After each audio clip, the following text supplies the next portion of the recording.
आज 17 मई 2025 मीठे बाबा की साकार मुरली।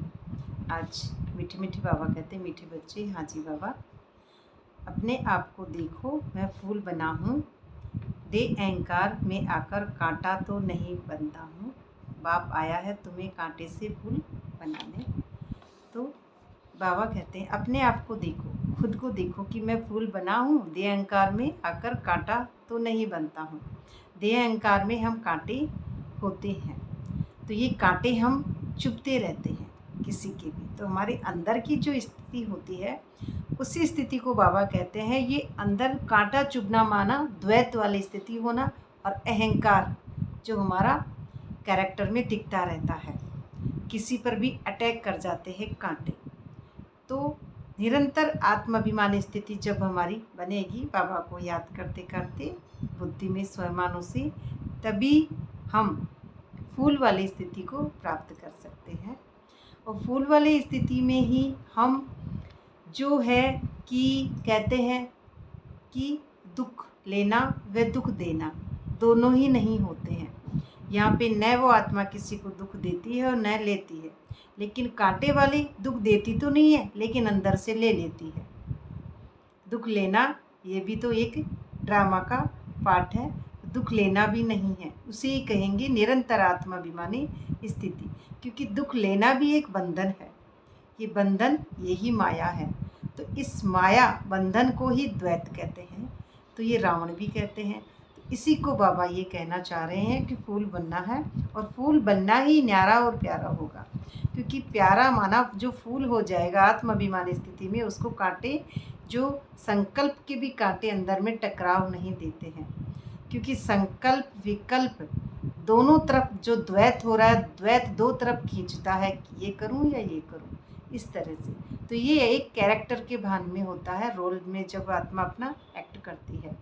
तो ये कभी कभी वाली स्थिति होती है कांटे वाली, और जो आत्माभिमान स्थिति होती है निरंतर आत्माभिमान स्थिति, वह ड्रामे से पहचान नहीं बनाती है अपनी, वह अलग होती है एकदम उपराम स्थिति में, उसे कहेंगे फूल वाली अवस्था। और फूल वाली अवस्था जब भी बनती है जब हमारे अंदर के संकल्पों से हिसाब किताब खत्म हो जाता है, जब हमारा अंदर से पूरे विकार जल जाएंगे, जब हमारे मन बुद्धि संस्कार मर्ज हो जाएंगे, तभी हमारा नया दिव्य जन्म हमको मिलेगा। उसे ही कहेंगे निरंतर आत्माभिमानी अवस्था। तो निरंतर आत्माभिमानी अवस्था में ही हम फूल बनते हैं, और उसमें हम कलयुगी बातों में और क्यों क्या किंतु परंतु ये कैसा है ये वह कैसा है, ये सारी बातें उसमें हमको नहीं लगेगी, और किसी और का भी प्रभाव हमारे ऊपर नहीं पड़ेगा। तभी हम आत्माभिमान स्थिति में रहते हैं। प्रश्न में बाबा कहते हैं, किस निश्चय के आधार पर बाप से अटूट प्यार रह सकता है? तो कौन सा निश्चय है अटूट प्यार? अटूट, कभी ना टूटे। तो कभी नहीं टूटेगा, तभी निरंतर आत्माभिमान स्थिति रहेगी। अगर टूट रहा है तो आत्माभिमान स्थिति नहीं है। तो अटूट प्यार ही निरंतर उस स्थिति को हमको, सूर्यवंशी वाली स्थिति होती है कि उसमें आत्मा की कला कम नहीं होती है, उसमें निरंतर आत्माभिमान स्थिति में दिव्य ज्योत जगी रहती है। निरंतर एक जो सूर्य है वह कभी अस्त नहीं होता है, क्योंकि माया के बादल उस पर अटैक नहीं करते हैं। इसलिए प्रश्न में बाबा कहते हैं, पहले अपने को आत्मा निश्चय करो तो बाप से प्यार रहेगा।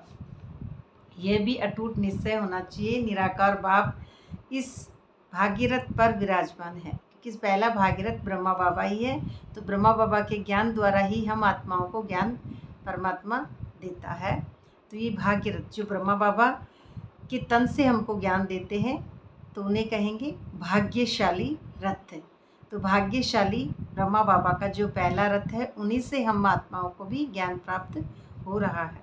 वह हमें इनके द्वारा पढ़ा रहे हैं। जब यह निश्चय टूटता है तो प्यार कम हो जाता है। जैसे ही टूटेंगे तो उसमें देह के रोल में आ जाएंगे, तो प्यार कम हो जाता है। क्योंकि उधर से प्यार कम होगा तो इधर प्यार लग जाएगा।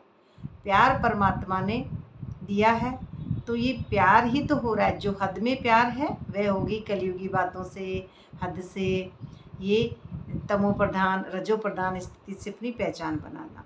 लेकिन जब अटूट प्यार होगा, टूटेगा नहीं, तो वो बेहद वाला एक असीमित प्यार हो जाएगा। उसमें जो सीमा नहीं होती है और सीमा नहीं होती है वहीं असीमित होता है, वहीं बिंदु स्वरूप स्थिति में प्यार होता है। और वही प्यार होता है कि हिंदू मुस्लिम सिख ईसाई आपस में हम सब भाई भाई, उसी में आत्मा भाई भाई वाली स्थिति को टच करती है। तो ये होती है हमारी निरंतर आत्माभिमानी स्थिति। इसमें फूल वाली अवस्था होती है जिसे बाबा कहते हैं। अच्छा, और धारणा की मुख्य सार है आज की पहला पॉइंट कि सवेरे अमृत वेले उठकर बाप से मीठी मीठी बातें करनी है, क्योंकि सवेरे सवेरे अच्छा मौसम है, ठंडा मौसम है, उसी के अंदर हम शांति से साइलेंस से बैठते हैं और उसी में हम परमात्मा को याद करते हैं। तो हमारी लगातार धीरे धीरे व्यवस्था बनने लग जाएगी, जिस अवस्था की हम तैयारी कर रहे हैं आत्माभिमान स्थिति की। तो अशरीरी बनने का अभ्यास, तो अशरीरी अवस्था जो हम ड्रामा में कहते हैं, वह अशरीरी अवस्था हमारी ड्रामा से न्यारी वाली अवस्था को अशरीरी कहते हैं। इस शरीर में रहते हुए हम अशरीरी नहीं हो सकते, इन कर्मेंद्रियों से हम लगाव रखते हुए हम अशरीरी नहीं हो सकते। ये इंद्रियां, हमारी आंखें, कान, नाक, मुंह या जो भी हमारे बॉडी के पार्ट है, अगर वह हमको आकर्षित करते हैं तो हम अशरीरी नहीं हो सकते। हम एक अशरीरी, एक दिव्य दृष्टि के बाद ही हो सकते हैं। तो ये अशरीरी हमको बनने के लिए बाबा कहते हैं। तो ध्यान रहे, बाप की याद के सिवाय दूसरा कुछ भी याद न हो। दूसरे पॉइंट में बाबा कहते हैं अपनी दृष्टि बहुत शुद्ध पवित्र बनानी है। पवित्र जो प्योर, न्यारी और प्यारी, तो उसे कहेंगे पवित्र, और वह दृष्टि होगी बेहद वाली। तो देवी फूलों का बगीचा तैयार हो रहा है। तो जो फूल है देवीय, यानी देवीय फूल उसे कहेंगे जो सत्य को सत्य से देखे, कभी भी किसी के रोल को नहीं देखे, हमेशा उसकी सोल को देखे। क्योंकि देवी देवताएं कभी भी ये नहीं कहते हैं कि आप ऐसे मत करो या आप वैसे मत करो, आप ये क्यों कर रहे हो, मेरे को पूछो या मेरे से राय ले। जजमेंट देवी देवता नहीं करते। तो ये वाली हमारी स्थिति को बाबा कह रहे हैं। तो इसमें बगीचा होगा, और बगीचा फूलों का जितना अच्छा होता है उतना ही परमात्मा के फूल चढ़ते हैं। तो इसमें ये भी कहते हैं इसलिए फूल बनने का पूरा पुरुषार्थ करना है। तो पुरुषार्थ होता है आत्माभिमान स्थिति में, और कैरेक्टर में होती है मेहनत। तो ये पुरुषार्थ करना है पूरी में जाने का। पुरुषार्थ माना उत्तम ते उत्तम पुरुष, यानी आत्मा बनना। और कांटा नहीं बनना है कि देवभान में नहीं आना है। कांटे देवभान वाले चुभते हैं। वरदान में बाबा कहते हैं अपनी पावरफुल स्थिति द्वारा मनसा सेवा का सर्टिफिकेट प्राप्त करने वाले स्व अभ्यासी भवन, क्योंकि स्व अभ्यासी ही दूसरों को अभ्यास सिखा सकता है और अपनी पावरफुल स्थिति द्वारा ही सर्टिफिकेट लेगा। तो सर्टिफिकेट यहाँ पे हमको जो सर्टिफिकेट मिल रहे हैं हद वाले, बाबा इस सर्टिफिकेट की बात नहीं करते हैं। बेहद में जो सर्टिफिकेट, जो बेहद वाली स्थिति है उसी की बाबा बात करते हैं। उसके अंदर एक प्लेटफॉर्म अलग ही होता है, नई दुनिया का होता है, और उसके अंदर सर्टिफिकेट भी अलग होते हैं।